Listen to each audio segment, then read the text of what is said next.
Fala, meus amigos, sejam bem-vindos ao canal BitCrypto.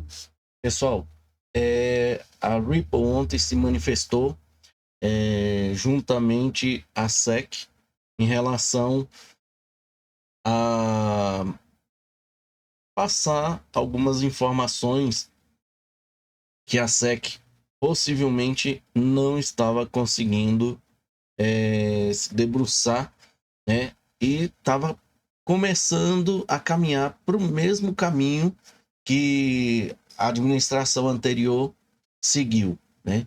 Então, Stuart Alderoty, né? Ele apresentou aqui, ó, no Twitter, no X, né, falando o seguinte: hoje a Ripple enviou uma carta adicional à força-tarefa de criptomoedas da SEC, abordando uma questão fundamental do discurso, novo paradigma, né, da comissário Esther Pace, né, quando um ativo digital se separa de um contrato em investimento. Agradecemos o envolvimento contínuo com a força-tarefa, ou seja, a Ripple está ainda ditando padrões, né, criando ou tentando criar algum padrão que evite que a SEC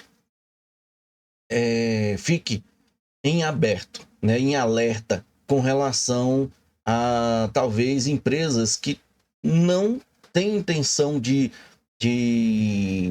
ser criminalizada por estar criando a inovação nos Estados Unidos e aproveitando inclusive a ideia da própria Esther Pace, né, que ela falou, eu acho que foi em 2022 ou 23, ela falou que ela tinha uma ideia de que a SEC estava indo para um caminho muito obscuro e que existia formas deles, em vez de estar fazendo as execuções deles, né, eles simplesmente poderiam dizer, né, que uma empresa teria um prazo para poder criar o projeto, testar o projeto, e se por acaso em 3 anos esse projeto não fosse considerado um emissor de título, ele simplesmente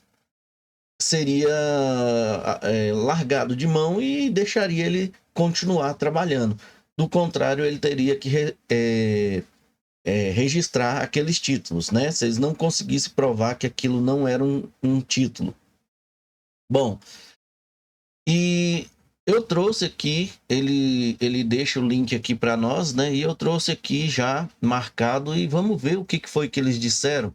Isso aqui foi enviado eletronicamente, não foi lá pessoalmente igual eles estão se encontrando muito lá, né? Eles foi entregue no dia 27 de maio, hoje é 29, e aqui eles direciona especificamente a força-tarefa de criptomoedas, que inclusive Marcos Ieda e a Esther Pace estão ali envolvidos, né?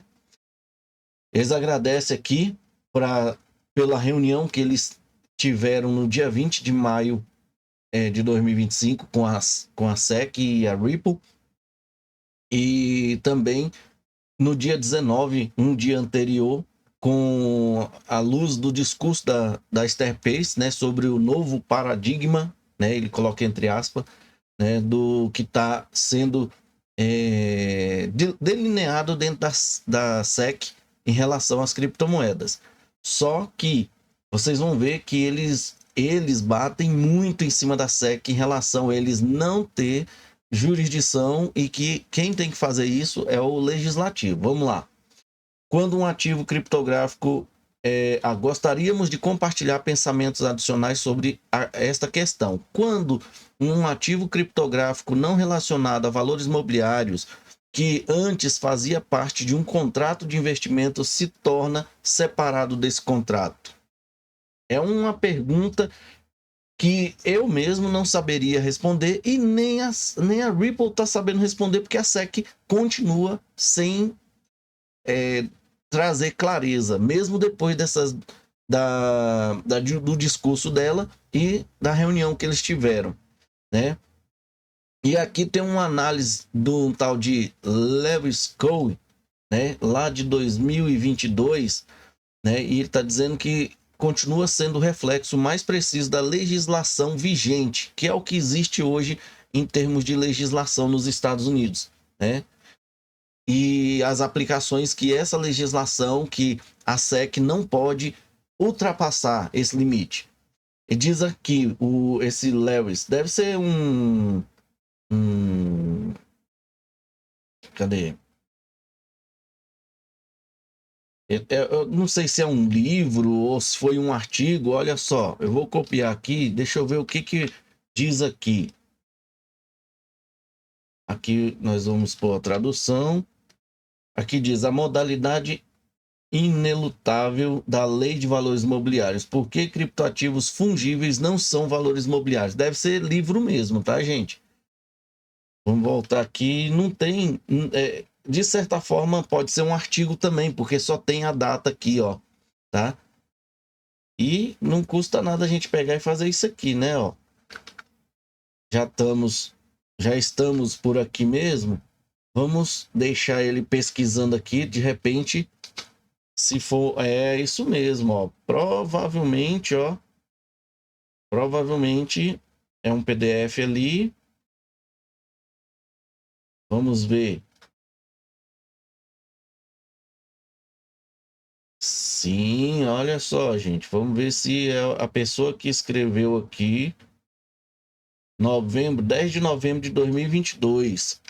E aqui é 10 de novembro de 2022. Achamos o livro de 180 páginas, gente. 180 páginas, tá? Então, depois eu vou dar uma olhada nisso aqui, ó, tem código aqui. Depois eu vou dar uma olhada nisso aqui pra gente ver do que se trata, a gente já vai saber agora, né? Porque ele fala lá um trecho lá, né, diz assim: "Não há nenhuma base atual na lei relativa a contratos de investimentos para classificar a maioria dos ativos criptográficos fungíveis como títulos quando transferidos em transações secundárias, porque uma transação de contratos de investimento geralmente não está presente a esse ativo, não, e esses ativos não criam nem representam a relação jurídica reconhecível necessário entre uma entidade jurídica identificável, por um lado, e o proprietário do ativo criptográfico, por outro, que é a marca registrada de um título. Ou seja, para ser um título, tem que reconhecer a entidade jurídica de um lado e o proprietário de outro. E o XRP, eu não sei qual é o XRP que você usa e nem você sabe qual é o que eu tenho, porque ele é fungível e não é identificável. Se fosse um NFT, por exemplo, e ele fosse personalizável, igual uns que eu entreguei aqui, ele poderia ser, né, até considerado um título, porque identifica o dono do NFT e me identifica, não me identifica, mas identifica o canal, porque tá lá escrito lá, né, o logotipo do canal, você vai encontrar dentro do NFT. Então eu imaginei isso aqui agora, né? Mas os tokens não. Essa visão foi reforçada pela juíza Torres no caso da Ripple. Nessa decisão, o tribunal considerou que algumas das vendas históricas do XRP da Ripple eram contratos de investimento, mas outras transações envolvendo o XRP, incluindo as vendas da Ripple no mercado secundário, que eles chamam de transações de compra e venda cegas, né, não constitui contrato de investimento. Notavelmente, a juíza Torres determinou que o XRP em si não é um título, embora a Ripple já tivesse vendido algumas unidades de XRP para contrapartes institucionais sofisticadas como parte de contrato de investimento anos antes. E aqui eles falam sobre a preocupação da SEC, né, de que o estado atual da lei possa permitir que agentes mal intencionados se esquivem da responsabilidade. O estado atual do que está na legislação dos Estados Unidos. ou que agentes bem intencionados possam captar recursos em transações que se assemelham a ofertas tradicionais de valores imobiliários sem a devida supervisão. É como se como se fizesse um IPO, um AICO, usando as criptomoedas, né? E a SEC não participar. No entanto, se houver uma lacuna na lei, cabe ao Congresso e não à SEC preenchê-la. Na ausência da autoridade delegada, novos padrões legais devem ser estabelecidos pelos legisladores e não pela SEC. Uma orientação da SEC que respeite fielmente a legislação vigente, algo que escapou à administração anterior, contribuiria significativamente para reduzir a confusão do mercado.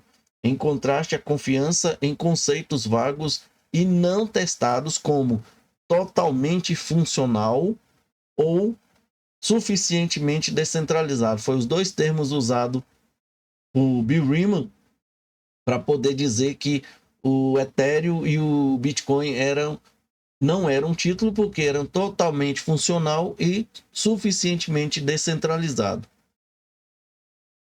E deixou o XRP Ledger de lado porque disse que não era descentralizado, né? Sendo que hoje, efetivamente, o XRP Ledger Cardano já é considerado totalmente descentralizado. Ou seja, existiu um período aí para que esse suficientemente descentralizado acontecessem, né? Por quê? Porque todo projeto quando começa centralizado. E essa é uma das partes das ideias lá da Starpace, tá? E totalmente funcional, eu acho que a Ethereum ainda não é totalmente funcional. Apesar dela funcionar, mas eles ainda estão mudando muitas coisas, estão praticamente recriando a roda, né? Aí, esses dois itens agravam essa incerteza. É importante ressaltar que as regras devem ser claras não apenas para emissores, mas para todos os participantes do mercado que poderiam ser inadvertidamente classificados como bolsa de valores, corretoras, distribuidoras ou emissoras. Dito isso, um porto seguro bem projetado poderia fornecer significativamente a atores de boa-fé que naveguem em genuína incerteza jurídica. Tal porto seguro poderia reduzir o risco de execução, que é o risco da SEC ir para cima deles, né?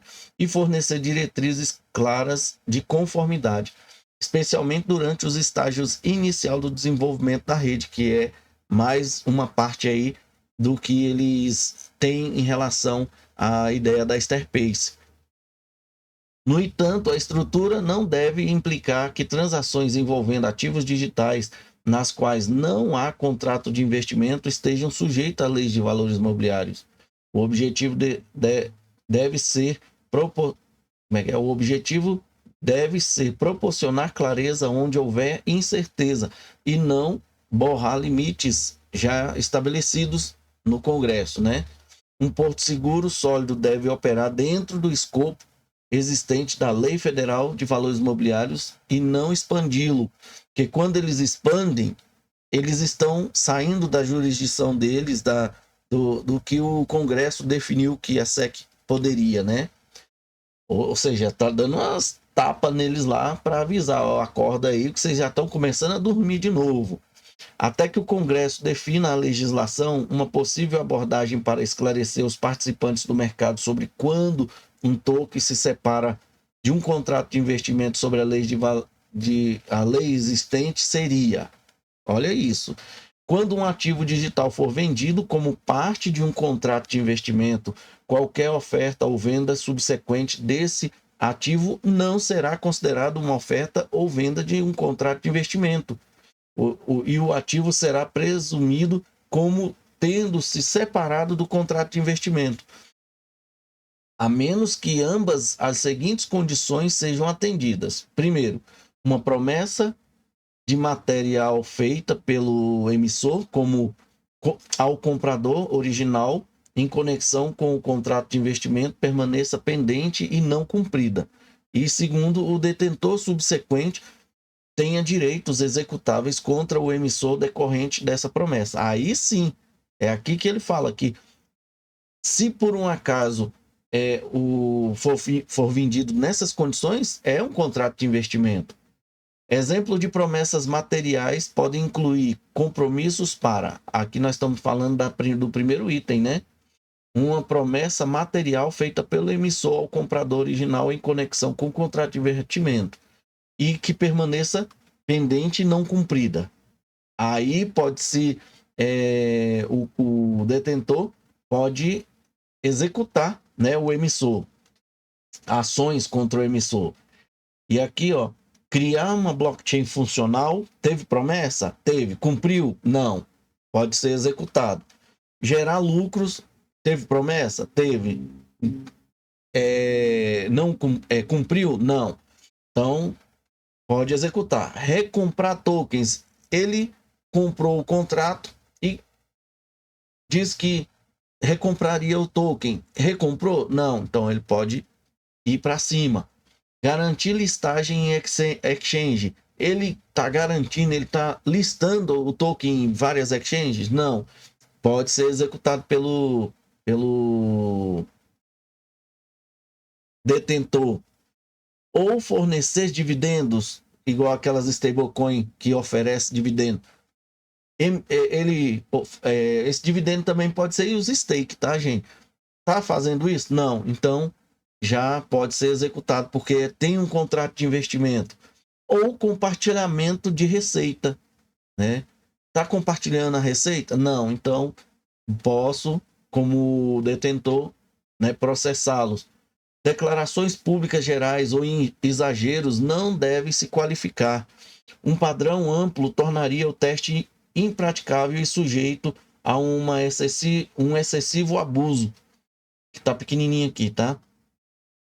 Seja por um regulador que recorresse a um modelo de regulamentação por execução, igual estava acontecendo com a SEC, ou por litigantes privados que se envolvem em ações judiciais oportunistas, como foi o caso lá do Zac9, que depois virou um balaio de gato de outros querendo processar a Ripple, né? Aqui, eu deixei passar essa parte aqui, diz assim: no entanto, na prática, muitos projetos iniciais de tokens, especialmente os ICOs, né, oferta inicial de moedas, fizeram promessas substanciais para gerar demanda do mercado. Muitos, mas muitos mesmo. Nesses casos, a SEC mantém plena autoridade de execução. A SEC estaria dentro dos seus poderes para agir quando um vendedor ou alguém agindo em acordo com o vendedor sabe ou desconsidera imprudentemente que promessas materiais feitas em relação ao contrato de investimento permanecem não cumpridas. O caso da Ethereum, por exemplo, será que tem alguma coisa lá que não foi cumprida? Eu acho que não, né, pessoal? No ICO, poderia ter sido considerado ali um título, né? Mas será que deixou de cumprir? De repente, se eles tivessem prometido que ia superar a capitalização do Bitcoin, até agora não cumpriu. Mas eu não vi isso, não. Geralmente quem fala isso mais é os desenvolvedores, os detentores, né? 2. Os tokens associados estão sendo revendidos a terceiro, apesar desse descumprimento? Né? Será? Essa abordagem preserva a responsabilidade dos agentes mal intencionados sem impor obrigações contínuas ou indeterminadas aos participantes do mercado ajusante. Na medida em que ainda haja uma lacuna na legislação vigente lá no Congresso, né, o legislativo deve corrigi-la. Não é a SEC tentar resolver os problemas que ela acha que estão criando, sendo que não está na jurisdição dela. É a mesma coisa de querer prender uma pessoa se não existe um crime para aquilo. Está acontecendo muito aqui no Brasil, né? STF está mandando ver nisso lá. Na nova legislação, uma abordagem para preencher essa lacuna é considerar a maturidade, olha o nome, maturidade, da rede, como referência para o momento em que um ativo digital se separa de um contrato de investimento. Aqui é que eles vão tentar trazer uma luz lá para o pessoal lá, né, da área de ativos digitais da SEC, em relação ao como que isso pode ser considerado quando ele se separa, né? Igual está na pergunta aqui inicial, a pergunta inicial aqui, né? Quando um ativo criptográfico não relacionado a valores mobiliários que antes fazia parte de um contrato de investimento se torna separado desse contrato. E uma das coisas que eles começam a trazer aqui é a palavra amadurecimento, né? Uma vez amadurecido, o próprio ativo digital deve poder circular sem registro ou necessidade de isenção sobre a lei de valores imobiliários, porque não faz mais parte de um contrato de investimento. Ou seja, se o cara lá encerrou o contrato de investimento com a Ripple, por exemplo, mas ele continuou com os seus tokens, aqueles tokens não é mais um contrato de investimento, apenas um token por si só. E as transações neles contidas não são transações com valores mobiliários, mesmo que conduzida por agentes originalmente associados ao ativo. Maturidade é um conceito mais viável do que descentralização, como foi usado lá por Bill Riemann, que se mostrou evasivo e inconsistente no discurso público do Bill Riemann, e em litígios e em discussões políticas. Ainda assim, a menos que seja cuidadosamente delimitada, maturidade pode se transformar em mais um padrão ambíguo, né? A menos que seja cuidadosamente delimitado, né? A palavra maturidade, que seria a maturação de uma rede, e o token em relação ao que a Esther Pace deu na questão da ideia dela lá, de como classificar uma rede como madura, né? Nesse caso aqui, a palavra madura, maturidade aí está sendo colocada aí pela Ripple. Pode se transformar em mais um padrão ambíguo se por um acaso não delimitar. Até que ponto a rede está madura para poder estar livre das execuções da SEC? Um teste de maturidade, olha os testes chegando, baseado em critérios objetivos e claros, baseado em critérios econômicos de controle e operacionais, funcionaria. Por exemplo, um token poderia ser excluído da regulamentação de valores imobiliários se tem um valor de mercado agregado circulante acima de um limite definido. Olha só, tem um valor de mercado agregado circulante acima de um limite definido. Valor de mercado provavelmente aqui eu fiquei em dúvida, porque dá a impressão que está falando de capitalização de mercado ou de valor de mercado do token, né? Por exemplo, um token poderia ter um valor de mercado agregado circulante acima de um limite definido. Aí ele já estaria maduro. Ou seja, o XRP, nesse ponto, aparentemente não está maduro, né? XRP, a Cardano, aparentemente também não. XLM também não. A Solana, BNB, tô falando do top 10, tá, gente? E eu acho que a Ethereum, Bitcoin já estaria nessa maturidade. Faz parte de uma rede aberta, também estaria dentro dessa maturidade. Aí todo mundo já estaria, né? Porque as redes são abertas, não são fechadas. E sem permissão? Sim, sem permissão. Todas elas estariam maturas aí, né? Já maturadas. E está operacional há um período definido, aí tem que ver o que seria essa definição, tá? Da SEC. Quanto tempo? nenhuma parte, incluindo qualquer grupo ou parte afiliada, tem a capacidade unilateral de alterar a funcionalidade principal da rede, Solana já sairia fora. Ethereum, não conheço uma forma de consenso deles que diga que eles também não possam alterar a rede, né? Sem que uma pessoa unilateral resolva isso. Ou reverter transações na rede. Aí, meu amigo, o negócio fica feio, porque lembra dos MEV, né? Os MEV pode reverter transações, porque isso chama-se finalidade, tá? Finalidade. Eu queria trazer, aproveitar e trazer aqui para vocês, mas nós estamos em 25 minutos, mas eu quero trazer para vocês um tweet que eu estava fazendo, só que eu não consegui postar porque parece que quem não tem aquele verificadinho azul não consegue ultrapassar uma quantidade de threads, tá? Então, o Bitcoin é possível mexer no bloco, tá? Reverter transações no período de finalidade da transação. Ethereum com os MEVs também é possível, tá? Os demais eu não sei, não vi falar disso. Este teste reflete realidades econômicas em vez de medidas arbitrárias como propriedade do token. Tokens que afetem a esses padrões já são negociados em mercados amplos e líquidos e são respaldados por informações públicas e dados de mercado, que são os exploradores, né? Produtos de investimentos registrados como fundos negociados em bolsas e futuros estão sendo desenvolvidos em torno desses ativos que já está no mercado aí, sendo negociado. Impor novos requisitos de divulgação nesse contexto seria desnecessário e contraproducente.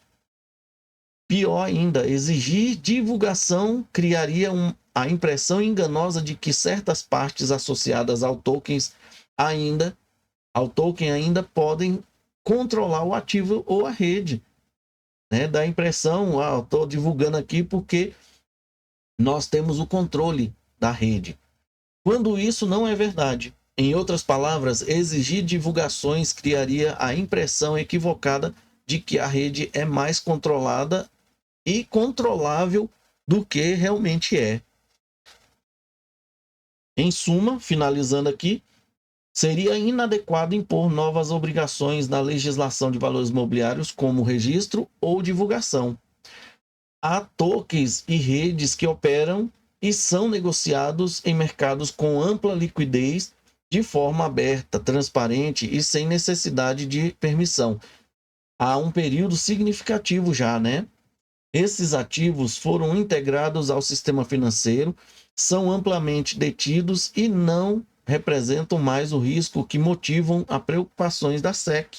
Para que você vai preocupar com uma coisa que já está praticamente funcionando como se fosse a internet hoje? Já é natural, tá? Que Stuart Alderotti, Conselho Geral da Ripple, o Conselheiro Geral Adjunto também assinaram aqui o documento e mandaram lá para a SEC. Bom, pessoal, eu não vou fazer muitos comentários aqui, não, mas aquela questão que eu falei para vocês sobre a questão dos preços, né? Essa aqui, ó, tem um valor de mercado agregado circulante acima de um limite definido. Eu acho que isso aqui, o valor de mercado agregado deve ser, como ele fala circulante, deve ser a rede, a capitalização de mercado. Ele deveria ter sido mais claro aqui, né? Usar uma linguagem um pouquinho melhor para os que não entenderem, né, passarem a entender. Mas dá essa impressão também de que ele fala que o token, ele cita que o token poderia ser excluído da regulamentação de valores imobiliários se ele tiver um valor de mercado agregado. Qual que é o valor de mercado agregado do XRP? Se for o valor do token, ele não tem isso ainda. Se for o valor de mercado da rede, da capitalização de mercado do token, aí sim ele tem. Já é até expressivo, ultrapassa às vezes a Tether. Mas se for em relação ao valor do token, eu acho que não. tá? Bom, se você tiver alguma coisa para comentar, coloque aí, gente. É muito importante que você participe, porque se eu não tenho total certeza aqui de tudo que a gente vem estudando aí, você deve ter algum conhecimento, coloque aí para nós, tá bom? Muito obrigado, fique com Deus e até a próxima. Chegamos ao final de mais um vídeo. Agora, se você quer se sentir parte dessa família chamada BitCrypto e gostou do vídeo, considere deixar um like. Deixe também o seu comentário aqui no vídeo para a gente saber o que você achou da informação e deixe também alguma informação que você queira aí. Participe, você faz parte do canal. Compartilhe o vídeo para que outras pessoas também tenham essa informação. Não guarde a informação só para você. Se você ainda não é inscrito no canal, considere fazer parte da família BitCrypto, se inscrevendo e aproveite e ative o sininho para você receber notificações dos próximos vídeos. Muito obrigado e até a próxima.